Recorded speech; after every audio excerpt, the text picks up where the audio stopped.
My name is Bond. James Bond. James Bond.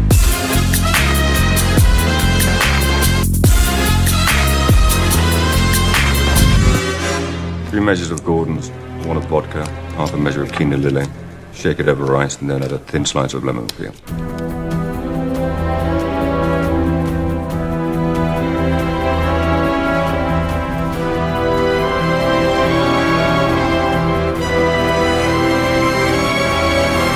I knew it was too early to promote you. I'm the money. Every penny of it. I hope our little game isn't causing you to perspire.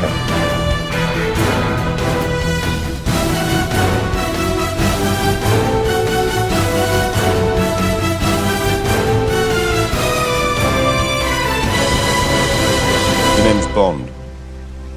James Bond.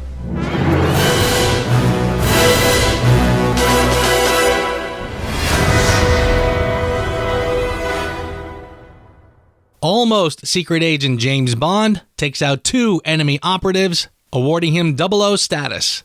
Elsewhere, a terrorist financier retains a boatload of money from a terrorist organization, setting a plan in motion. Meanwhile, in Madagascar, Bond pursues bomb maker Malacca, and after an intense chase, Bond takes out the bomb maker, leaving some collateral damage in his wake. But Bond tracks down a clue to the Bahamas, connecting the bomb maker to Demetrius. Bond gets the better of Demetrius over a game of poker, and then sets his sights on the lovely Solange, who Bond seduces for information. Bond follows Demetrius to Miami, where he observes a sinister transaction, and takes out Demetrius, and follows his new lead to the Miami airport. Bond gives chase to his new lead, foiling a plot to destroy a prototype airliner, and taking out the operative in the process. Back in the Bahamas, Solange is taken out, and Bond is given his new assignment. Entering Montenegro, Bond makes contact with Vesper Lynd. The two arrive undercover and make contact with new ally Renee Mathis. James Bond arrives at the Casino Royale in Montenegro to play against the sinister Le Chiffre. Le Chiffre's investors are none too happy with him. Bond is exposed and forced to take out the 2 terrorist operatives. The game continues and Bond is wiped out. Vesper refuses to give Bond his buy-in, but it's Felix Leiter of the CIA to the rescue. As the game continues, there's another attempt on Bond's life, but Bond continues, and through some expert poker playing, Bond takes out Le Chiffre. Bond and Vesper celebrate, but it's short-lived as Vesper is taken captive. Bond gives chase, but it doesn't go well. James Bond is tortured by Le Chiffre, but Bond is spared as Le Chiffre is taken out by his own organization. Bond is in recovery, but Mathis is taken out as a suspect. Vesper warms up to James Bond as the 2 collect the winnings, and Bond and Vesper are free to enjoy a romance together. But the happy ending comes to a sudden halt. Bond gives chase to find out that Vesper has taken the money. A firefight breaks out, Bond takes out the enemy operatives, but Vesper commits suicide in the process, and a mysterious figure makes off with the money. Bond learns a valuable lesson, but finds one last clue, which leads him to the mysterious Mr. White, who will be taken in by... The name's Bond. James Bond. Written by Neil Purvis and Robert Wade, with Paul Haggis. Directed by Martin Campbell. 2006, Casino Royale. James Bond is back in a big way, isn't he? Absolutely. This was, I mean, wow. What a movie. A complete 180 from the last film, Die Another Day. Yeah. You know what I noticed? What's that? Spoiler alert, but my... like when we did Die Another Day, well, rather, we did Honor Majesties and then Diamonds. And I had my top score and my lowest score next to each other.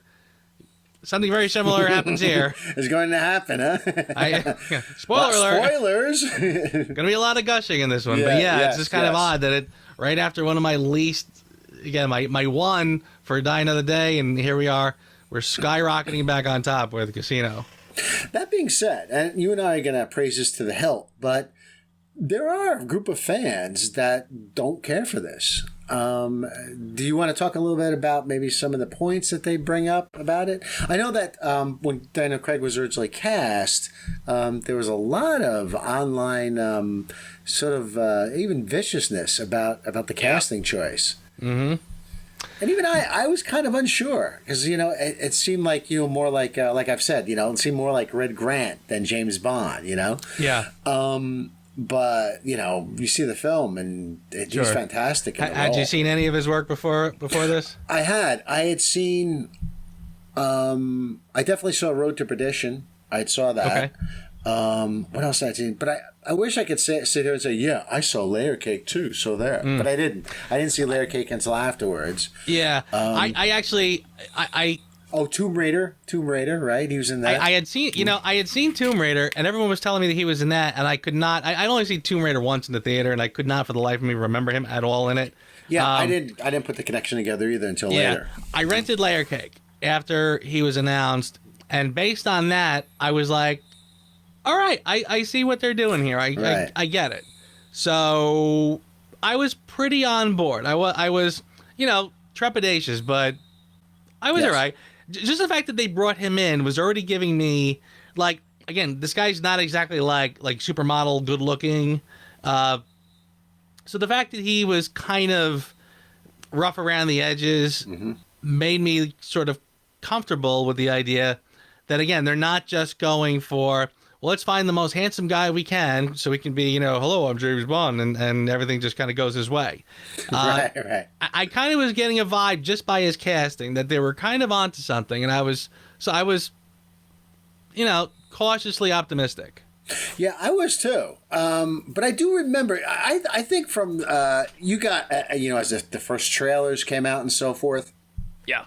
And that was sort of like in the beginning of the era where we kind of got the trailers online. Yeah. Because I remember going to see Spaceballs more than once because I knew that the trailer to Living Daylights played before it because it was like an MGM UA film. So I actually saw Spaceballs more times than I ever wanted to, just so I could see the Living Daylights trailer. But that's what you had to do back in the day. It wasn't like click, I got, and you watch it, Yeah. Yeah. Oh, very true. Yeah, I can remember seeing the first trailer and just being very excited. I was wicked excited for what they were doing. First of all, and I remember at the time too, I wasn't. I mean, I was excited, but I wasn't like, I was like, oh, I don't know. I was cautious, optimistically cautious. Well, first of all, it had a couple things going for it right away. First of all, I was pretty shocked right away that they were literally sticking with the Fleming story. I've said for years, again, this is one of those that they never had the rights to Casino Royale for a long time. Yes. Because they had done it in other mediums, so they sold that one really early. So they finally got it back. And I always said to myself, if they ever get it back and we ever see a Casino Royale, first of all, I kind of wondered, I was a little skeptical if they would even do it because the title at the time felt pretty boring. It didn't have kill or die in the title. So I kind of wondered if they would even bother. The fact that they were doing it and sticking, because I thought back then, like if this movie happened in the 70s, sure, there would be a villain named Le Chiffre. Sure, there would be a heroine named Vesper. There would probably be a card game, sure. But then you'd move on to the bigger plot where Le Chiffre had like this big giant satellite that was going to blow up the world. You couldn't do anything as low stakes as just playing cards and bankrupting the other guy. Well, sure enough, they did. And they don't do it as a subplot. They do it as the plot.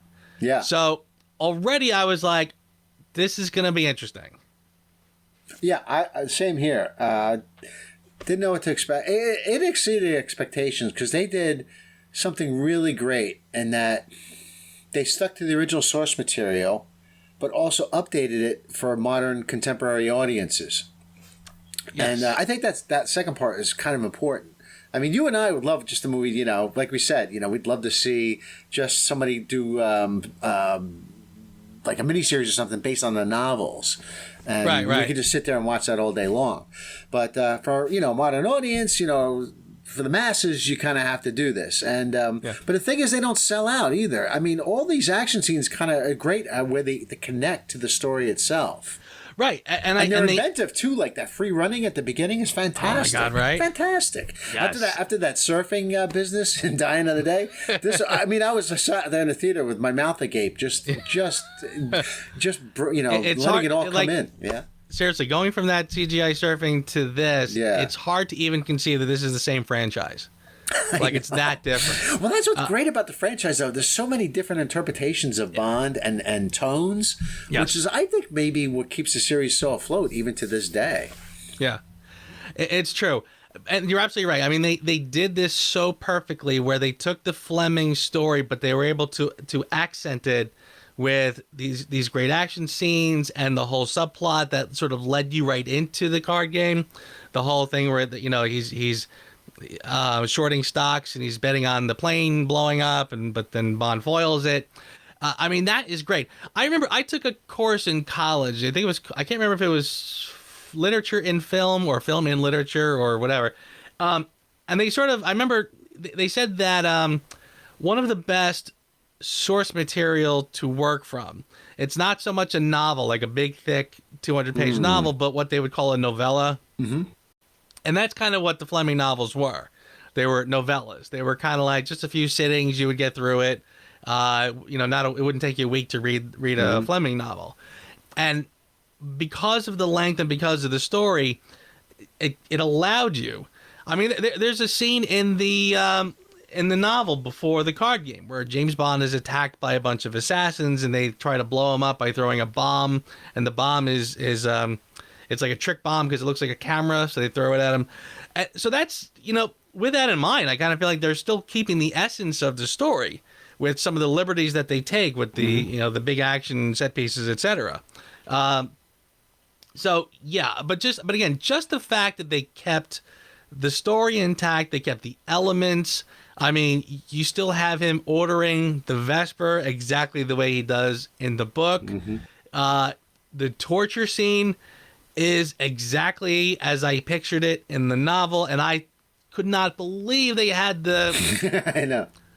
Pun very much intended. I can't believe they had the balls to go through with it. Oh, I see what you did there. But I mean, so that blew me away. Even the scene after when he wins, right? When he and Vesper go to dinner, I don't know what it is. And ironically, I mean, that's a real hotel, right? In Karlovy Vary is where they filmed it, and the hotel there became the Hotel Splendide from the book. The restaurant that they filmed in is the restaurant in the hotel. So it's not like they built a set or anything, yet somehow that restaurant looks exactly as I pictured it in my mind in the book. Like, no, that's amazing, yeah. So crazy. And then, of course, he gets the famous line at the end. The bitch is dead. You know, it was great because you and I saw it together for the first time, you know, the opening night.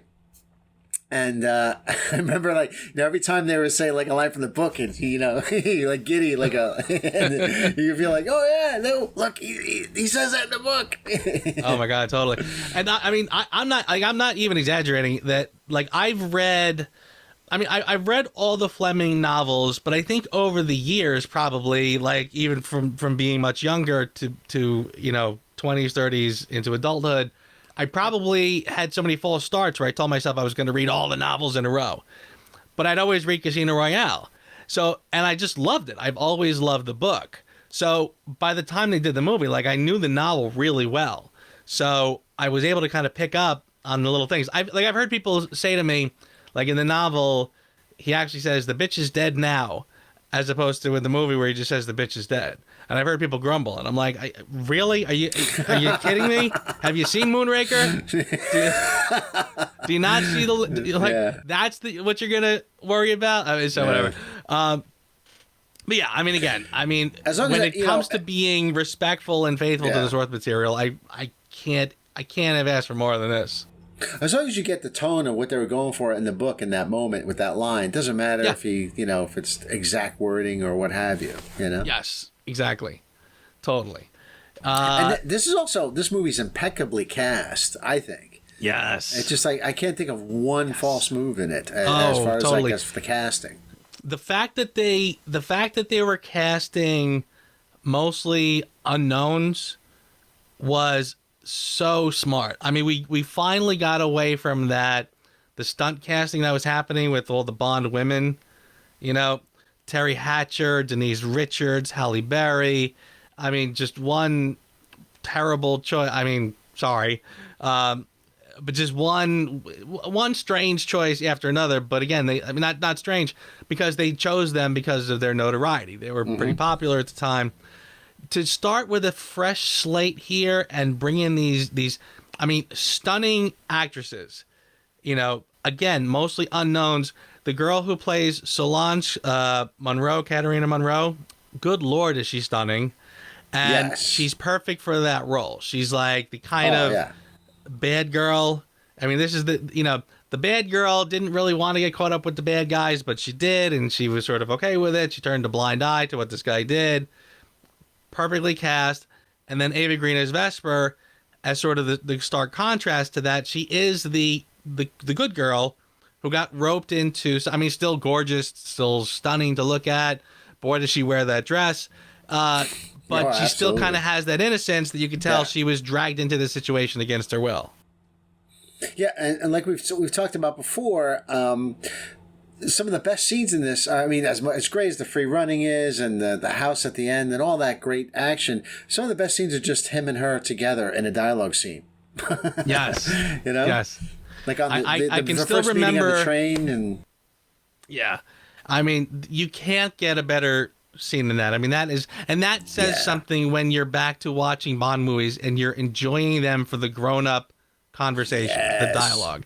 I still remember when it came out on video, and you and we rented it with Walt, and we watched it at your place. Did we really? I don't remember. I don't recall. Oh, yeah, I totally remember that, and I remember we were watching it, and at one point you went up and you said, "Does anybody want anything?" And you went and got beers or something, and you came back and you're like, "Oh, what did I miss?" And it was the train scene, and you're like, "All right, back it up," because, and you said like that. It's so weird how that is now the scene you don't want to miss because it's so good. Yeah, no, absolutely, and I do recall that vaguely. It seems it's way too long ago, but yeah. Yes, oh, totally. Yeah, yeah, and by the way, you really have to the screenplay. It's more than just smart grown up dialogue, which is enough, frankly, in a lot of movies. But I love all of the little subtext and the sort of not subplots, but the themes that run through. Basically, like the whole thing about trust, so well woven into the dialogue. M says, I unless I can trust you and you know who to trust, I have no use for you. Then later, in the brilliance of the idea that Bond got so duped because he was taken by Vesper, like he was so smitten with her that it never crossed his mind that she could be the one that was double crossing him. So of course that's why Mathis is the one who gets zapped and taken away. Yeah, that's a good moment because Lashif says that to him. He's like, your friend Mathis is my friend Mathis, but that's a total. He's totally bullshitting him at that point, right? Because Lashif knows who his mole really is. Right, yeah, right. So basically, and what's great about that is, so now he takes away Mathis and he thinks all is well, and then he and Vesper go off and they're relaxing in the sun, and he's explaining to her, Mathis, he's the one who double-crossed me.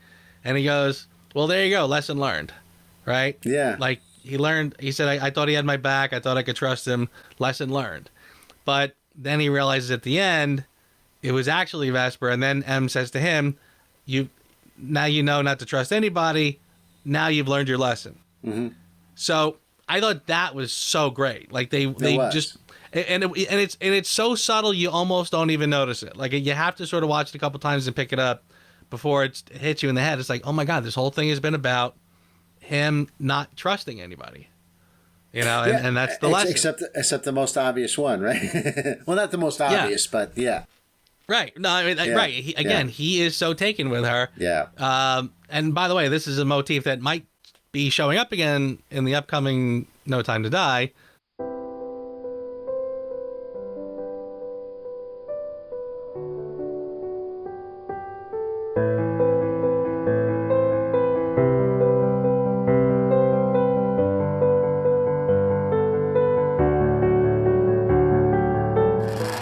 I also love the little hint, by the way. There's like a little hint. Well, there's probably a couple, but like, Vesper has been brought in because her boyfriend was kidnapped and presumably being tortured. This is a little off subject. Well, not really. I never bought that guy in Quantum. I'm like, this guy? This is the guy that she fell for? This dude? Yeah. Really? But anyway, that's a conversation for the next one. Totally. Yeah. But I love how they sort of drop a little hint because, Bond says to Vesper, when he's sitting there at dinner and she's got the love knot and he's talking about the boyfriend, he's a lucky man. But then he says something about something is driving you, and I don't think I'll ever figure out what that is. And I kind of love that because that's kind of a little hint, basically, that something is up with her, something is not right. And the thing that's driving her, again, is the boyfriend was kidnapped and all that stuff. Mm-hmm. And by the way, too, I love that this is like a thinking man's thriller. Yes. And Bond, I love the fact that you see Bond simply using his wits and thinking through things to solve problems. The scene where he goes to the place in the Bahamas and he taps the security cameras and looks on the old disc and he figures out who sent that text where. Mm-hmm. Pretty much a good coincidence that the guy happened to be standing in front of a camera when he sent the text. But I like how that played out. It was very smart, and he kind of gave a little aha moment. And again, it's Bond doing detective work. Yeah, which he's supposed to be doing. And movies, you need visual little clues like that, and you got to move things along, and that's fine. It's perfect, Yes. I also thought, even the ellipsis thing, he's figured out, the code. They keep texting it, and then he comes up to that moment in the airport where he's trying to figure out, and then he puts it together. It's that's a great moment too. Totally right, and it's right, and it was great because from the moment he finds the cell phone, what is ellipsis? And he asks her, what's ellipsis? She doesn't know. So the moment, that's when it clicks. It's got to be this. That was really good. I love even the scenes where Bond is simply scanning around to find something. Like when at the airport scene when the guy just broke the guy's neck and leaves him there, and Bond runs out and he just scans real fast, and you see him kind of zoom. He spots the guy. Yeah. Right, they do these kind of jump zooms or whatever. That's really cool. But I like that because it conveys to you that this is sort of like Bond. That you're sort of seeing through Bond's eyes at that point and zooming in on something that matters. Similar to later when when she takes the money out and he's running around the square looking for her, and he's just scanning around looking for the red dress. And again, it's very simple, but the way they do that kind of again puts you in Bond's mind. And you're sort of solving the problem with him because you're looking around the people as well. And then when you see the red, you stop. I thought that was really well done. I like that a lot. Yeah, and we got to say, since we're on that subject, Martin Campbell did a wonderful job directing this. Just terrific. Yes. I can't imagine anybody doing any better. I really can't. Absolutely. He and again, it's so funny how Martin Campbell, again, this is the second time now he's come in to recharge the Bond franchise. Mm-hmm. And it's funny how this film is so different than GoldenEye. It really is. He directed the two films. You'd think they'd be very similar, but they're kind of not. No. No. And I mean, again, there's a lot of other elements that come into play to make a movie. But still, I mean, I find it so interesting that this one has such a different feel from GoldenEye, yet still both really good movies. It's really great, when a movie like Casio Royale that sort of makes history instead of being in awe of history. Yes. Sort of like what we did with Die Another Day, where it was just kind of a little nostalgic, but, a little bit of this, a little bit of that, and, a couple double entendres, and then, hey, have a good night, This is this is something that's a little deeper. One of my favorite scenes is when he's trying on the the tuxedo. And they have that whole little funny, back and forth, when he gives her the dress, she gives him the tux. I don't know. And the way those two play it is fantastic.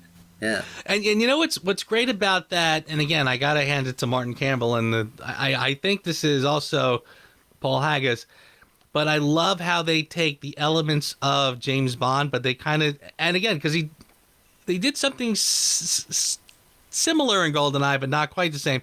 But they take the Bond elements and they just kind of give them a little twist. Yeah. Like that thing. I've heard people be a little critical of that tux scene, because I think people took that as, is this really the first time Bond, like, is this the origin of Bond putting on a tux?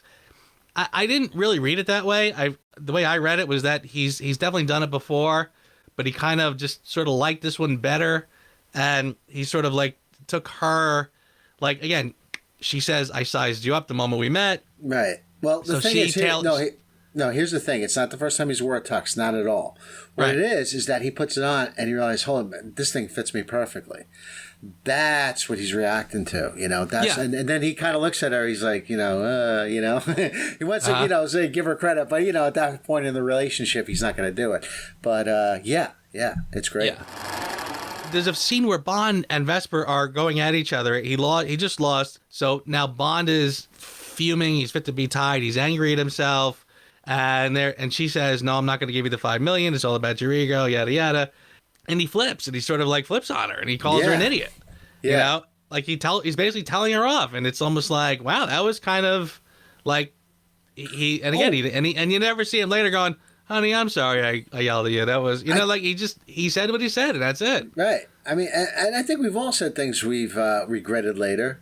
Under stress and conflict, and it's a real life thing, Yeah. I also have to talk quickly about that money, because he loses the initial money, right? Comes, Felix Leiter floats him the money to get, back into the game. But I guess he's giving him the money, because at the end of the film, it seems like, M calls him and the whole thing with the money and everything. But I guess the CIA is giving him the money as long as they get Lashif. I think that was the deal. I guess so, yeah. I was trying to think about that. I was driving home today. I was like, was that a plot hole? No, but I don't think it is, though. I think that was the deal, that, the CIA gives him the money and they get Lashif, but then they, he can get the money, get the money back that he lost, basically. Yeah. I mean, yeah, it is kind of, it's not spelled out perfectly clear. Right. Because, yeah, you're right, because it's, I mean, in fact, I'm not even really sure if we ever actually know, like, Vesper comes from what government? Like, she's the money, but who is she technically working for? Right. Who is actually fitting the bill here, right? And then he loses that, then Felix comes in, and it more or less says, does it look like we need the money? Like, right. So I guess you could pretty much say he's not concerned about it, so whoever staked the initial... gave Bond the money initially through Vesper, they're the ones looking for it back.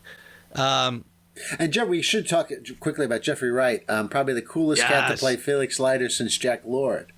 Perfectly said, yeah. Yeah. So Jack Lord's still my favorite, but Jeffrey Wright, I think, is right up there with him. Yeah, I would say you're spot on. Correct. I know you're a big Norman Burton fan, but... We need more Norman Burton. Yeah. No, yeah, I mean, he's great. He's perfect in this. He's, again, there's no character in here that seems like a weak link at all. Yeah. It's like there's so many movies where you just throw some people in because they're not really important, so they're just going to be there and say their lines and go away. I feel like everybody in here is very well cast, even very minor roles. And I can't take credit for this. I can't remember who said it first. I was watching somebody reviewing this movie, and they were saying, like, even the minor, like the dealer at the Bahamas casino, who I think is an actual worker at that place, the girl who plays the receptionist in the Bahamas, they're all very well cast, like very interesting people who work very well in their roles. There's nobody in here who kind of seems like they don't quite belong. Hey, by the way, here you go. How about that gun barrel? Oh, at the beginning, I love the opening. There's no gun barrel, but I was I was disappointed at the time, but now I'm totally with it because, this is like sort of Bond begins, if you will. Yeah. And, that whole opening and just having it incorporated into the main titles, I was fine with that. What I don't like is later on when they don't do it for two movies, that I don't like. And then half-ass it in Spectre. But anyway, no, yeah, I agree with you. I was a little skeptical when they didn't have it in the beginning when I first saw it.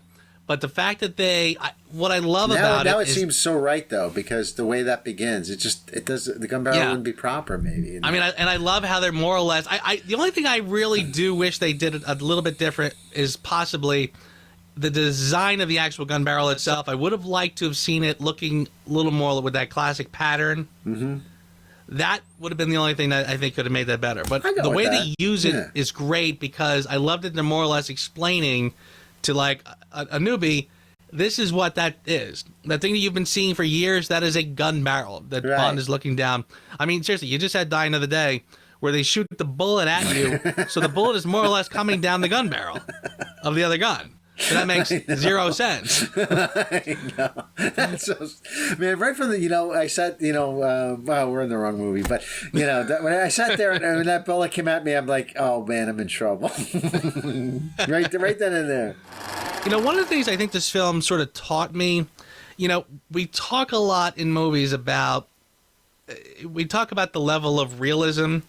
Like if you tried to make like sort of a sliding scale, or, on one end of the spectrum, you have movies that are trying very hard to look very realistic. Like this could almost be like a documentary. It just looks like it happens right in the real world, and that's it. And then there are others that, again, just sort of go totally sort of fantasy, comic booky. Die Another Day comes to mind, where all the dialogue just seems like, it's all there to serve the purpose. You can almost see in Die Another Day, you can almost see the cartoon balloons when they say this stuff, It's right, yeah. Seriously. Yeah, so I think what's great about this is that it takes place in a very, it's an extremely realistic world, but still a beautiful world. Like I mean, they don't sacrifice the beauty of the scenery and the shots to make things look, gritty and realistic. But one of the things I noticed is that the way you make things feel realistic is to have a lot of crowd, a lot of people. There are some times in Bond films when there are people noticeably absent that makes things feel not quite right. The car chase in Rome is a great example, Inspector. Like, where is everybody? I don't know where they are. Makes it look and feel fake. In Quantum, when they're interrogating Mr. White, and it's like Bond, M, and like one other person, and I feel like no, like you would have a staff of people there, so that things like this wouldn't happen. But so like the scene here when. Like when Bond goes back to the Bahamas and Solange has been murdered, there's staff walking all around this house. Like everyone walking around is like staff. And I kind of feel like sometimes that's just enough to make it very, feel very realistic. When he's chasing Vesper around in St. Mark's Square in Venice at the end, it's crowded with people because that's how that would be. Some movies would have cleared everybody out to make a nice scene, and let the actors do their thing. No, this one, they made it look very realistic by keeping the square very crowded. Good point, yeah. We should talk about the Daniel Kleinman's, the main titles. Yeah. I think it's terrific. I think with these titles, with that song, I think it's one of the best, marriage of song and titles. My personal opinion. It was, and that was funny too, because I mean, I instantly loved it from the first time I saw it, because again, I mean, it was very obvious that they were playing with the motif of the playing card. Yeah, like this is the artwork that you would see on playing cards, but it was funny because it worked perfectly. But it was Kleinman's, like you're so used to Kleinman's work from GoldenEye all the way through to Die Another Day. Always does really great stuff. It's always sexy. It's got the female figures on screen, and here there's no female figures at all. It's very much telling you like this is Bond, and even the way Bond is dressed, like he almost looks like one of the Reservoir Dogs, because it's just like black suit, black tie, and it's just him fighting, and so you can tell like this is going to be a badass movie from the titles. Oh, agreed. And you know what? And so Kleinman, he's got the idea too. This is a little bit different than what he'd been doing, and he changed it up a bit, and it's terrific. Yeah. And same thing with Judi Dench. She and we talked about this before, but she plays M a little differently than she does in the Brosnan era.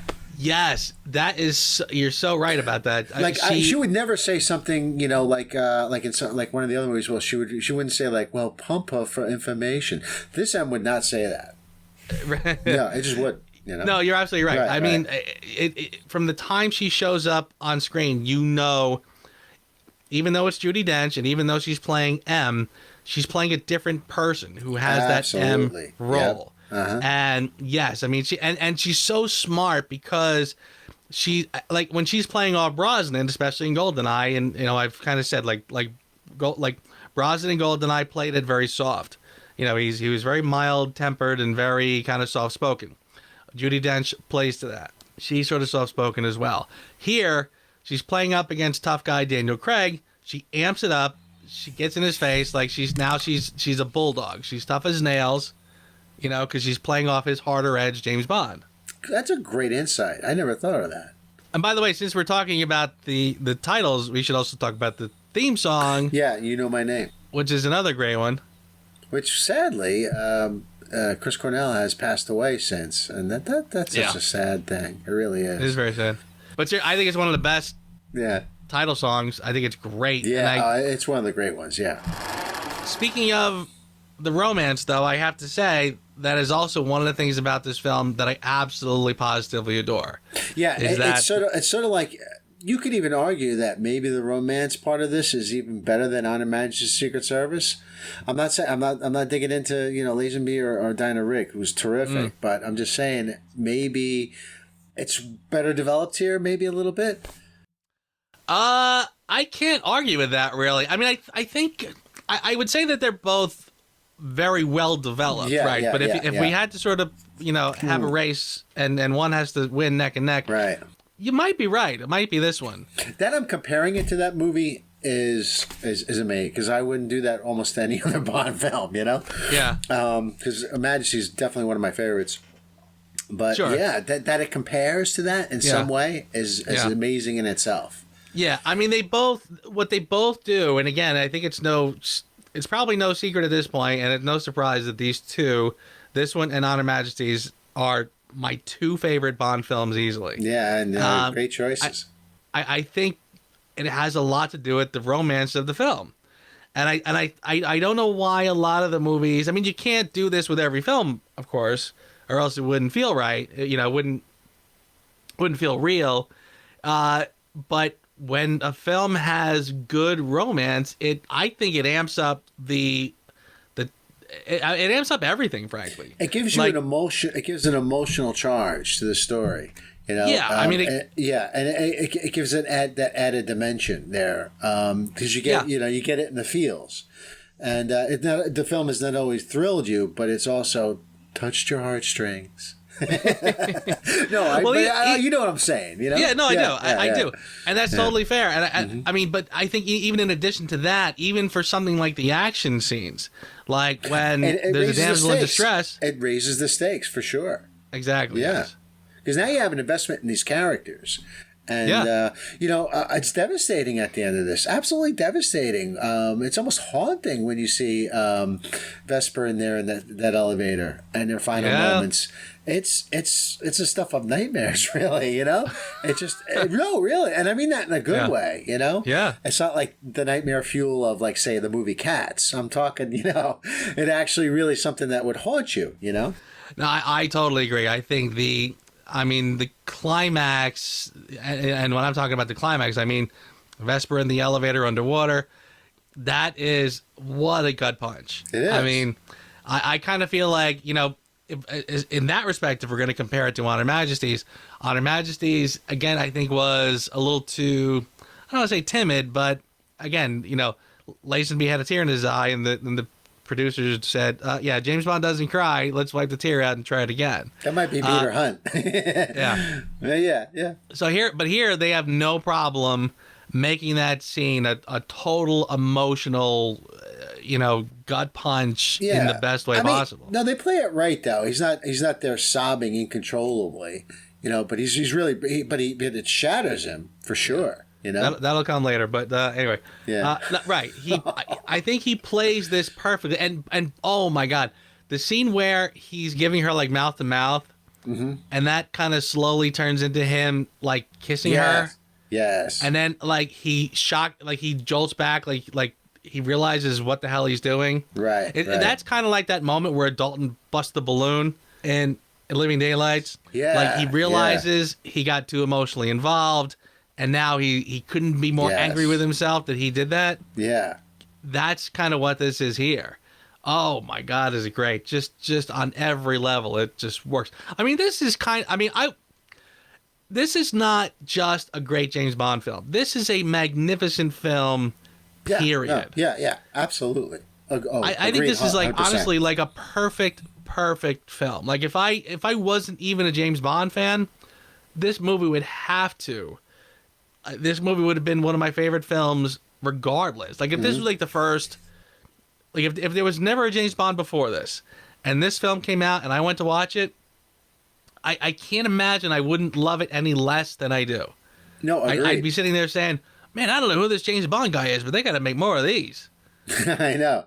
Yeah, no, it's great when a film like this can transcend the franchise and just be like just a great film, And I'm not saying the others aren't great. I mean, I think there's some absolute classics in this franchise that I would put in like my my top 10, 20, of great films that I love. But it's a terrific movie. It really is. Yeah. So how about this? Now that I've gushed for however long, are there any little tweaks that you would like if you were there with just to tweak little things here and there to make it better? What are some of the things you might have changed? God, you want to keep me away from this? When it's so good, you don't want tinkering. No, that's a fair question. I will say that, and I'm being just real nitpicky here. Bear in mind. Maybe the film, after the whole thing and he's tortured and the whole hospital thing and you got the, him coming to and then, losing consciousness and there's the stuff with, it's important things. It's important for the emotional part of the story.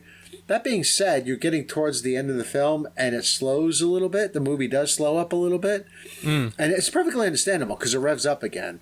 But I would say that, but it was like, what do I take out? Everything's kind of perfect. So, yeah. But there is a little bit of a slog there, just a little bit near that, because up until that point, I don't think there's been any slow parts. If you know what I mean, it's been moving at a rapid pace. Yeah. But I do understand why that stuff is needed, and I wouldn't cut any of it. But I remember the first time. Yeah, I remember seeing it early on and feeling that the end. It was going a tiny bit long. Yeah. And there might even have been like a couple just technique changes. Like I remember like even in the last shot of Bond when he goes to find Mr. White and he shoots him in the kneecap or whatever. Which is that's a great just moment in cinema history. Perfect. Yeah. I think, but I remember like right as the scene, there was like a crossfade right before that. And I remember, like, even just that little crossfade I might have just changed because that implies, okay, we're going into another chapter. And it communicates, I think, to a viewer, buckle up because this is going to take a while. Maybe even little things like that might have tightened things up a little bit. But yeah, I do agree that by the time you're kind of post, when the chief is taken out and then Mathis is taken out, and Bond and Vesper are just kind of romancing for a while before things start to go wrong. I mean, that's fine. It lingers. Yeah, because typically in a story you want to have that romance stuff, and I understand they're doing the Casino Royale thing, but they are developing a relationship, throughout that. But yeah, typically you want that stuff to happen beforehand because as you get towards the climax, you want things to accelerate. That's the only thing. But I understand, given the nature of the story, it's kind of necessary. Yeah. How about that? If I could ask you a quick question, like this film does have its detractors. There are some that say that. That the Craig era and this film in particular is a little too gritty. It's humorless. What do you say to those critics that look at the film in this way? Put down the crack pipe. I mean, It does. put it this way. It does. Not everybody loves it. I mean, I was just reading the other somebody was just blasting Skyfall, and I was like, wow, really? Yeah. And then you find out, they have like, like Ben Affleck Daredevil in their collection, but they refuse to buy Skyfall. Okay. Yeah. I think you have to really be, and again, opinions are subjective. I would never tell anybody what you have to like or what you should or shouldn't like. I've had discussions with Bond fans who were never on board with this one. And I was sort of shocked. I was like, really? And to this day, they're not crazy about it. But I mean, I think the whole once they saw Daniel Craig, a short, blonde, muscular guy wearing like a Hawaiian shirt, busting through the what do you call it, the sheetrock, they're like, all right, this is not James Bond. And I can kind of understand that. I mean, I had the same vibe the first time I saw it too. But I let the film play out. I let it sort of wash over me. And by the time I got to the end, I said, that is exactly James Bond. Yeah. I like that it's tougher and a little edgier than what we've gotten up until now. Yeah, I love that. I thought that was great because that was... Yeah. And it was I will say this. yang with the guy in the chase scene because the other guy's doing... Bond has his own way of getting to the same location, I mean, right. That guy is cat-like in his movements. Yes. Bond is blunt. Yeah. He's a blunt object. I will say this. When Quantum came along, and I don't want to spoil anything for next week. I'll keep this really short. But I do remember saying when Quantum came along, now they're playing right into the critics. Because Quantum takes all that kind of ugliness, grittiness, and they take that and they amp it up to 11, leaving out all of the beauty and luxury that happened in Casino. Casino, to me, is the perfect balance of the kind of ugliness of actual spying versus the luxury of this sort of Bondish lifestyle. That perfect balance is sort of what makes this film work. Yeah, those things go out of kilter, you got a problem. Yeah, because you sort of have this beauty of the locales and the women and everything else, but underneath that is all this like it's this really dirty business, Yeah. And it's like dark and there's a lot of crazy stuff going on there behind the scenes and so forth. So yeah, that's great. Yeah, I mean there are like shocking reminders in this that Bond is playing a dangerous game. Absolutely, and speaking of a dangerous game, Mads Mikkelsen as.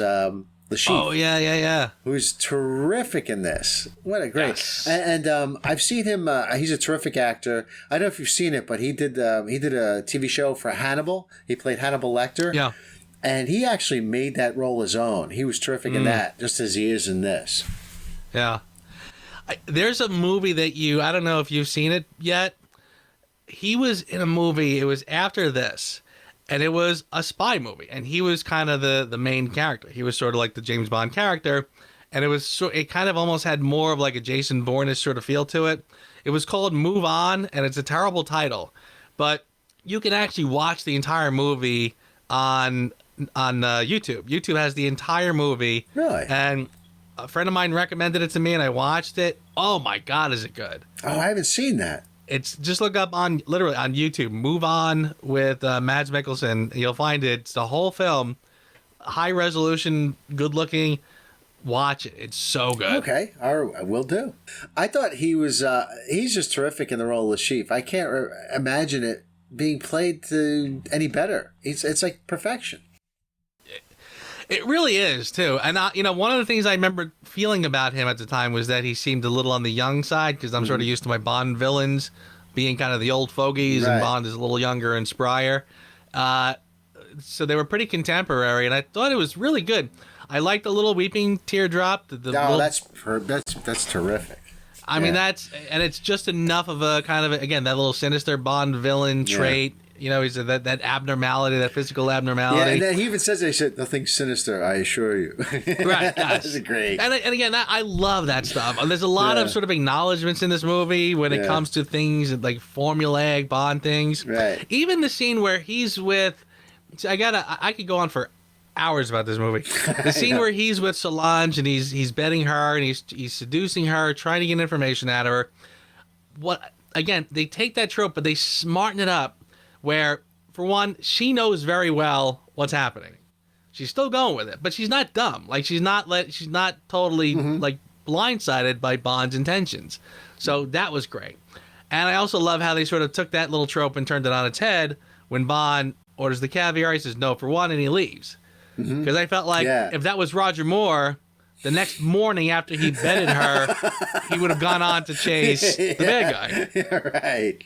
You know? And the plane would have exploded, and that would have been the end of it, you know? The sheep You would have got a call. What have you been doing all night? This plane blew up.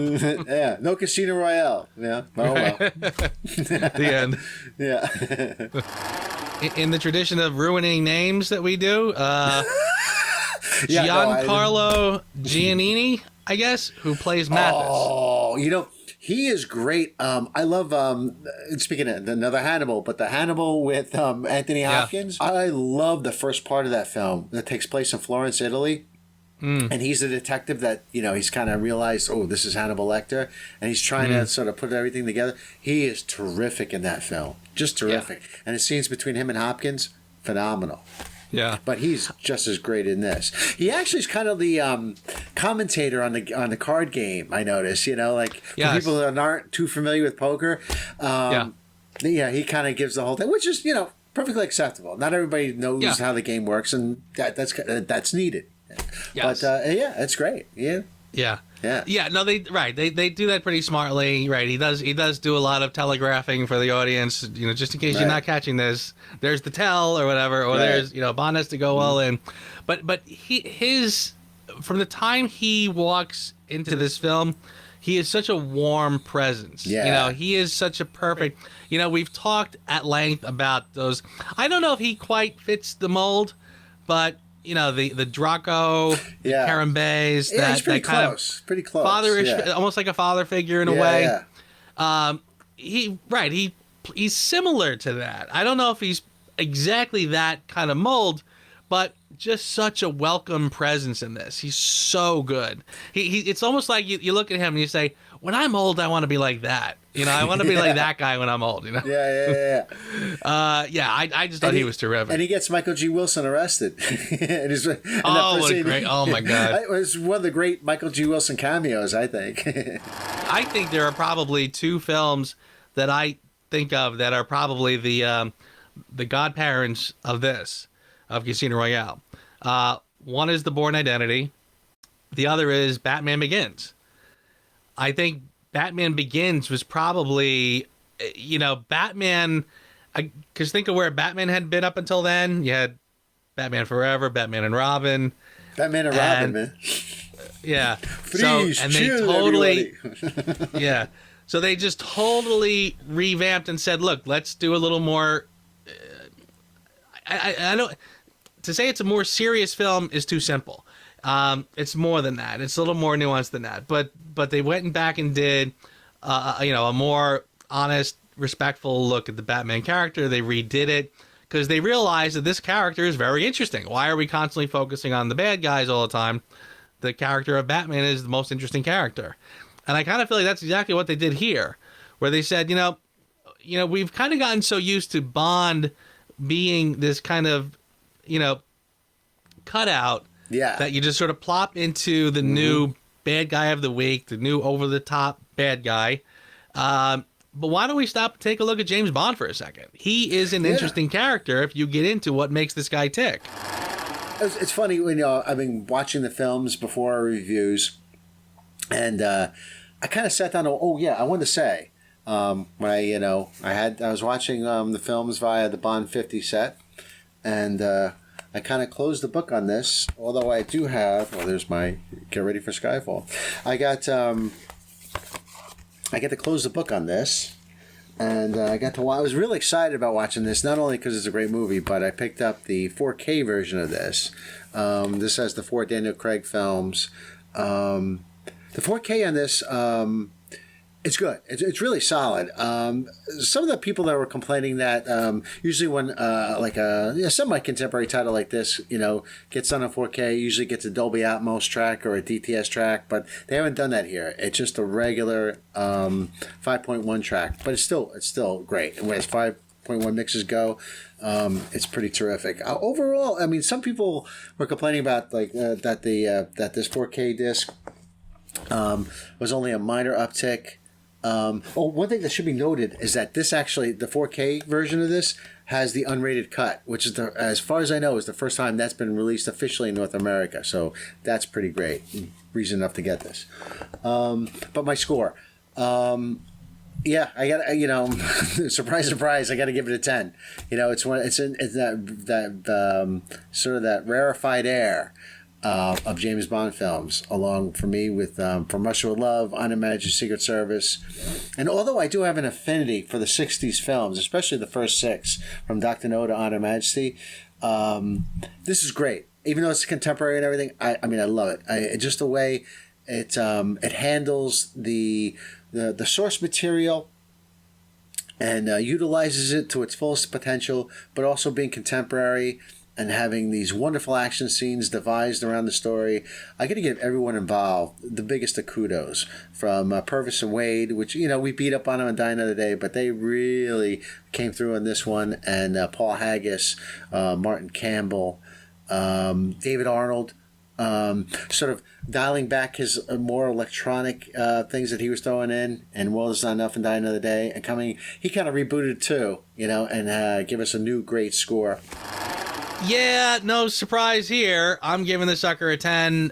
I think it is for many, many years, I've always held this film in incredibly high regards. And I think I was always a little hesitant to call it my new favorite Bond film. Because On Her Majesty's Secret Service always held that title. And I said I can't have a new movie be my favorite. I have to have a 60s movie be my favorite. But I got to confess, this is my favorite Bond film. I could watch this over and over and over. It's one of the films that I think it is simply flawless. If I met someone who never saw a James Bond film and they said, I don't understand what the hype is all about, I'd simply show them this movie and say, if you see this and you still don't get it, I don't know what to tell you. It is just an amazing movie. It's got incredible action, incredible romance. The screenplay is top notch. It is a film. It is a thinking man's James Bond film. It is back to being a film for grown-ups, and I love it, and it's just perfect in every way. I absolutely adore it. I'm giving it a 10. My least favorite part. This is a tough one. I'm gonna go with. I'm going to go with the end credits. And the only reason I say that is because the movie's over. I know this is kind of a cheat, but yeah, there's nothing I can think of that I just say, ooh, I didn't care for that. And I know that may be unsatisfactory for an answer, but I can't think of anything else. Worst part, I like I said, this film is flawless, so I really don't have a worst part. If I can think of the tiniest thing I would have tweaked, the part where Judi Dench comes in and she's angry at Bond and she throws the newspaper down on the table. It says, MI6 agent kills unarmed. How do they know he's an MI6 agent, and why is it already now that Bond's cover is sort of already blown? This is sort of one of the tropes in the Bond franchise as time went on, that Bond became sort of like the famous secret agent. I mean, he's in Diamonds Are Forever. You just killed James Bond. Everyone knows who James Bond is. And you thought, well, if they're going to reboot it, if he literally just got his 00, now he can be undercover a little bit for a while. Or not. I don't know why exactly they chose to go down that road, and I think I would have tweaked that just a little bit. But minor thing, but there you go. My favorite part, I'm going to go with the opening. I think that's really great at establishing the whole movie itself, and you get to see Bond and his first and second kills as a 00. It's just wonderfully directed, and you have sort of the we haven't seen fight scenes like this really since the Sean Connery days. It was great to see that. Yeah, we haven't seen fight scenes like that since the Sean Connery days. and the performances are terrific. And the way Craig plays it in the opening is terrific. You know, he's mysterious, but he's got that. He's already has that James Bond charm. It's like it's perfection, and it sort of primes you for the rest of the film. Great stuff. Favorite part. This is tricky because I mean honestly, there's so many great parts, but I feel like this one just sort of encapsulates what's so great about this film. I'm gonna go with the train sequence, where Bond and Vesper are meeting and they're kind of butting heads and having a little battle of wits and kind of giving each other a little bit of a dress down. That is excellent, and it's so well done. It's so well written. It sets it plants the seeds for what will come later. I think they do just such a great job with that, and every time I see that scene, I just drink it up. I enjoy it so much. Again, the whole film is perfection, and I think that is just a great example of where they knew that smart dialogue, good, interesting characters will make this film magnificent. And everything else, as magnificent as it is kind of like, is the cherry on top, really. So, again, too much of this film to love to just pick one, but I think that's a great example of why the film works. Another great review, another great film, and thank you as always, my friend. Hey, Scott, how you doing?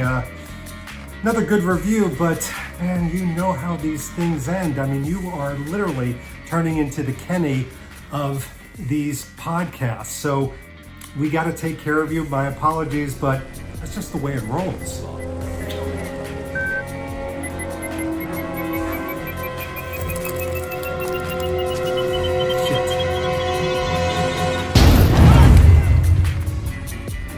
James Bond.